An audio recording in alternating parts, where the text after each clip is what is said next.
Welcome to new TV Telugu. పౌర సరఫరాల శాఖ ద్వారా పేదలకు ఇచ్చే బియ్యాన్ని గత ప్రభుత్వ హయాంలో అక్రమార్కులు కాజేసి విదేశాలకు ఎగుమతి చేశారని ఆంధ్రప్రదేశ్ మంత్రి నాదెండ్ల మనోహర్ ఆరోపించారు.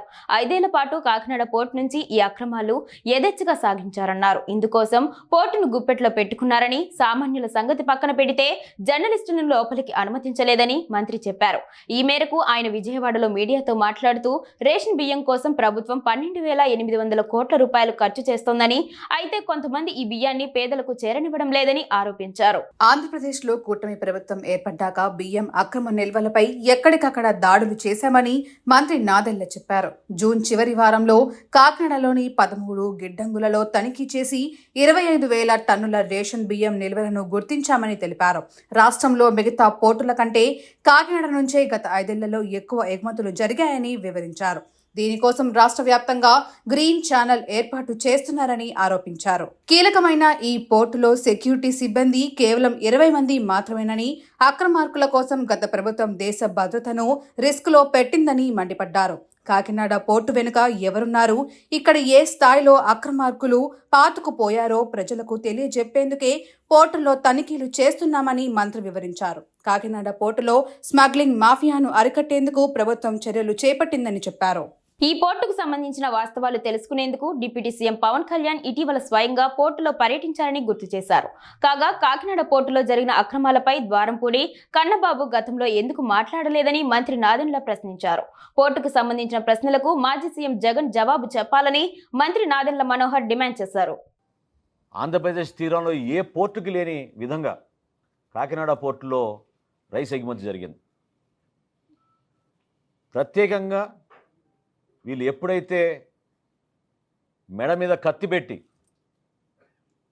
కాకినాడ సీపోర్ట్స్ లిమిటెడ్ దగ్గర నుంచి వీళ్ళు పోర్టు లాగేసుకుని ఆరోబిందోకు చెప్పారో ఆ రోజు నుంచి మీరు చూస్తే లెక్కలు ప్రతి ఒక్కరు కూడా ఆశ్చర్యం కలిగిస్తాయి. 3 ఆర్థిక సంవత్సరాల్లో, నేను 5 సంవత్సరాలు కూడా చెప్పడం లేదు, కేవలం గత 3 ఆర్థిక సంవత్సరాలు చెప్తున్నాను. గత 3 ఆర్థిక సంవత్సరాల్లో మన రాష్ట్రంలో గంగారాం పోర్టులో బియ్యం ఎగుమతి 2,20,289 మెట్రిక్ టన్నులు. కృష్ణపట్నం అధునాతమైంది, చాలా పెద్ద పోర్టు, ఇక్కడ 23,51,218. విశాఖపట్నం అన్నిటికన్నా పెద్ద పోర్టు, 38,02,000 మెట్రిక్ టన్నులు. ఇప్పుడు కాకినాడకు వస్తే లెక్కలు చెప్తే మీరే ఆశ్చర్యపోతారు. కాకినాడ పోర్టులో వీళ్ళు దుర్మార్గంగా ఈ 3 సంవత్సరాల నుంచి చేసింది 1,31,18,346 మెట్రిక్ టన్నులు. దీని విలువ ఒక్క కాకినాడదే చెప్తున్నాను. కాకినాడలో రైస్ ఎగుమతి విలువ ఈ 3 సంవత్సరాల్లో 48,537 కోట్ల రూపాయలు. అంటే ఏ స్థాయికి చేరారో చూడండి మీరు. 48,537 కోట్ల రూపాయలు వీళ్ళు అక్కడి నుంచి బియ్యం ఎగుమతి చేశారు కాకినాడ పోర్ట్ నుంచి. ఏ రోజైనా ఇప్పుడు నిన్న చాలామంది హడావిడిగా ప్రెస్ కాన్ఫరెన్స్లు పెట్టారు. కన్నబాబు గారు పెట్టారు, చంద్రశేఖర్ రెడ్డి గారు పెట్టారు, వైఎస్ఆర్సీపీ నాయకులు చాలామంది హడావిడి చేశారు. గౌరవ ఉప ముఖ్యమంత్రి గారు పవన్ కళ్యాణ్ గారు ఎందుకు కాకినాడ పోర్టుకి రావాల్సి వచ్చింది? ఈ విధంగా ప్రజలకు సంబంధించిన ఆస్తిని పూర్తి స్థాయిలో ఒక కాన్స్పిరసీ వీళ్ళు తయారు చేసుకుని దుర్వినియోగం చేసి రాష్ట్రానికి నష్టం కలిగిస్తుంటే, ఇదేమైనా ఒక వ్యక్తిపైన మేము కక్ష కట్టామా? ఒక కుటుంబానికే మేము పరిమితం అయ్యామా? సో దీని వెనక ఎవరున్నారు? ఎంత పెద్ద కాన్స్పిరసీ జరిగిందంటే జగన్మోహన్ రెడ్డి గారి ప్రభుత్వంలో ఆయనే ముఖ్యమంత్రి, ఆయనకి తెలియకుండా జరగదు కదా ఇది. ఆరోబిందో రియాలిటీకి కాకినాడ సీ పోర్ట్స్ ఎందుకు 41% వాటా ట్రాన్స్ఫర్ చేసింది? ఏ సందర్భంలో చేసింది? ఏ విధంగా బెదిరించి భారతదేశంలో కార్పొరేట్ చరిత్రలో ఏనాడు జరగని విధంగా కేవీ రావు గారిని వారి కుటుంబాన్ని బెదిరించి ఏ విధంగా వీళ్ళు 41% వాటా రాయించేసుకున్నారో ఖచ్చితంగా బయటికి రావాలి. బాధ్యత లేదా జగన్మోహన్ రెడ్డి గారికి? కాకినాడ సీ పోర్ట్స్ లిమిటెడ్కి ఆరబిందో రియాలిటీ ఏ విధంగా దూరింది? ఎందుకు మీరు జిఎంఆర్ దగ్గర నుంచి ఎస్సీజెడ్ లాగేసుకున్నారు?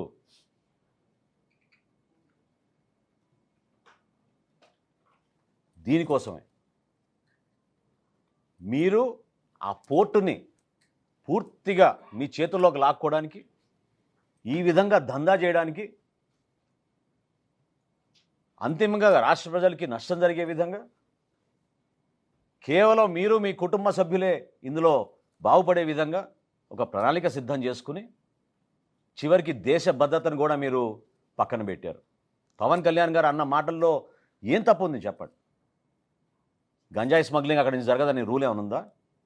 ఇతర దేశాల నుంచి మీరు వెపన్స్ తీసుకురారని రూల్ ఏమైనా ఉందా? ఎందుకు ప్రశ్నిస్తున్నాం అంటే 2200 ఎకరాల కాకినాడ సీ పోర్ట్లో కేవలం 20 మంది పోలీసులు పెడతారా మీరు? ఓన్లీ 20 అంటే షిఫ్ట్కి 6. ఇదా మీరు చేపట్టిన భద్రత ఈ 5 సంవత్సరాల్లో? దీన్ని ప్రశ్నించాం. ఏమైపోతుంది రేపటి రోజున అక్కడ పొరపాటు జరిగితే? ఎందుకు ఈ ఉదాసీనత? ఇంత భారీ స్థాయిలో టర్నోవర్ జరుగుతున్నప్పుడు ఇతర దేశాల నుంచి ప్రతిరోజు ఏ సందర్భంలోనైనా సరే కనీసం 10 నుంచి 12 వెసల్స్ ఉంటాయి అక్కడ.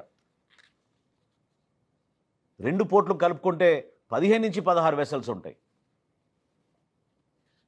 ఎందుకు ఈ విధంగా దుర్మార్గంగా పనిగట్టుకొని కాకినాడకి చెడ్డ పేరు తీసుకొచ్చింది ఎవరు? కాకినాడని ఒక స్మగ్లింగ్ డెన్గా మార్చింది ఎవరు? ఎందుకు మాట్లాడలేదు ఆ రోజున మీరు అందరు ప్రెస్ మీట్లు పెట్టి? ఎవరు మీ బాసులను ప్రశ్నించినప్పుడు ఇప్పుడు అర్థమవుతుంది మీకు ఎవరు మీ బాసులు.